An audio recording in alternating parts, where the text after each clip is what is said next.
আর কত বসে বসে আমার অন্ন ধ্বংস করবি? আমি আর তোকে বসে বসে খাওয়াতে পারবো না। আল্লাহ যদি দুইটা অপশন দিত না দুনিয়াতে পাঠানোর আগে, হয়তো গরিব করে জন্মাও, নয়তো গরিব করে জন্ম নিয়ে মরে যাও, তাহলে আমি দ্বিতীয়টাই বেছে নিতাম। জানো, গরিব করে জন্ম নিয়ে মরে যাওয়াটা অনেক সহজ, কিন্তু গরিব করে বেঁচে থাকা অনেক কষ্ট, অনেক। আর কত বসে বসে আমার অন্ন ধ্বংস করবি? আমি আর তোকে বসে বসে খাওয়াতে পারবো না। হয়তো কিছু একটা কর, না হয়তো আমার বাসা থেকে বের হয়ে যা। থাক ভাইয়া, তুই খেয়ে নে, রাগ করিস না। বাবা তো একটু এরকমই। আমারও তো ইচ্ছা করে একটু রেস্ট করতে। বোন যে বড় হচ্ছে, ওদিকে কোনো খেয়াল আছে? ওর লেখাপড়ার খরচ কোত্থেকে আসে এগুলা? বাবা তুমি একটু চুপ করো তো, ভাইয়াকে খেতে দাও। তোর মা মরে গিয়ে তো বেঁচে গেছে, এখন আমি মরে গেলে শান্ত হবি? শোন, এ টাকাটা রাখ, তোর কাছে তো টাকা নেই আমি জানি। আর শোন, একটা কাজ খুঁজে দেখ। প্রত্যেকদিন বাবার এসব কথা শুনতে ভাল লাগে না। বাবারও তো কষ্ট হয় এই বয়সে এসে কাজ করতে। তুই অনেক বড় হয়ে গেছিস রে। হ্যাঁ, আমার টাকা লাগবে না, তোর কাছ থেকে এমনি অনেক টাকা নিয়ে নিয়েছি। কাজ পাবার পর সব বুঝিয়ে দিবি। এবার যা, বাবা আবার শুরু করবে। 2 দিন পর পর বিয়ের প্রপোজাল আসছেই। আমি যদি ছেলে হতাম কত ভালো হতো, কোনো কষ্টই থাকতো না, যা ইচ্ছা করতে পারতাম, যেখানে ইচ্ছা সেখানে যেতে পারতাম, তাই না? কি হলো, তুমি আবার চুপ করে আসো কেন? দেখি, এই দেখি, উঠো তো, কান্না করতেছো কেন? আমার কিছু একটু করা লাগবে, আমি আর পারছি না বাবার এই কষ্ট দেখতে। কোন ছেলে গ্র্যাজুয়েশন করার পর বেকার থাকে, বাবার টাকা বসে বসে খায়?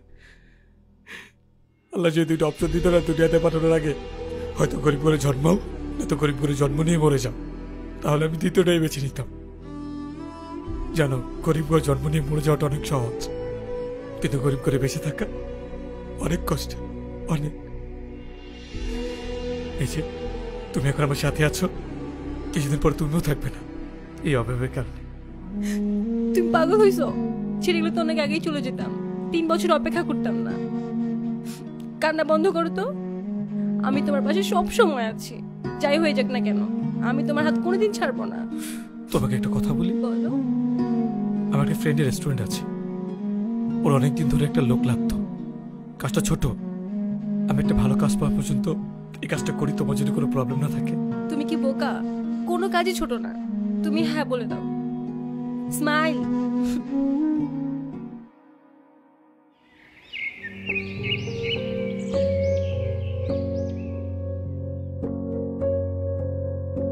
রুহি, এই রুহি, কি হয়েছে বাবা?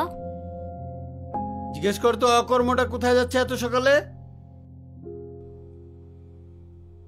বাবা, আমি একটা চাকরি পেয়েছি রেস্টুরেন্টে, 15,000 টাকা বেতন। কিরে সত্যি? তুই তো আমাকে রাতে কিছুই বললি না।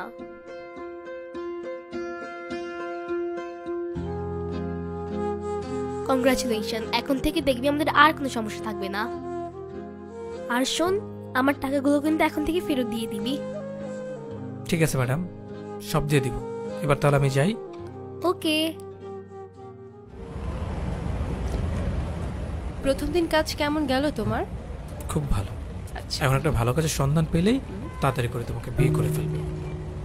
শোনো, তুমি এখন কাজে মনোযোগ দাও, আর এইসব বিয়ের ব্যাপার মাথা থেকে ঝেড়ে ফেলো, যতদিন না তুমি সফল হচ্ছ। Thank you so much madam. আচ্ছা, তাহলে আমি এখন যাই।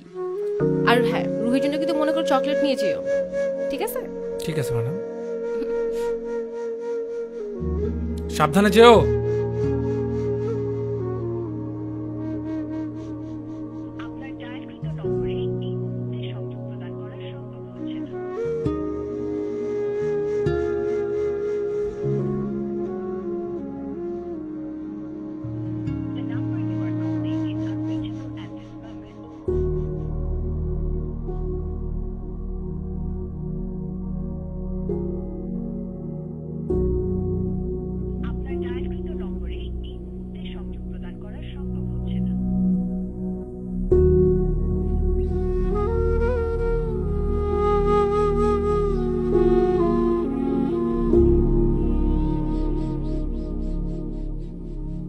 কে রে, মন খারাপ করে বসে আছিস কেন?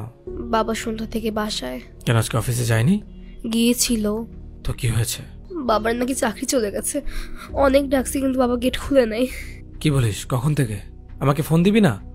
সন্ধ্যা থেকে তোকে ফোন দিছি, ব্যস্ত পাইছি। হ্যাঁ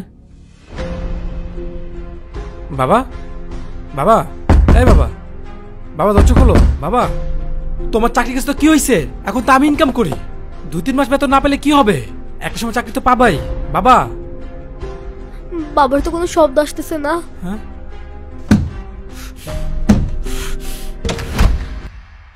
বাবা,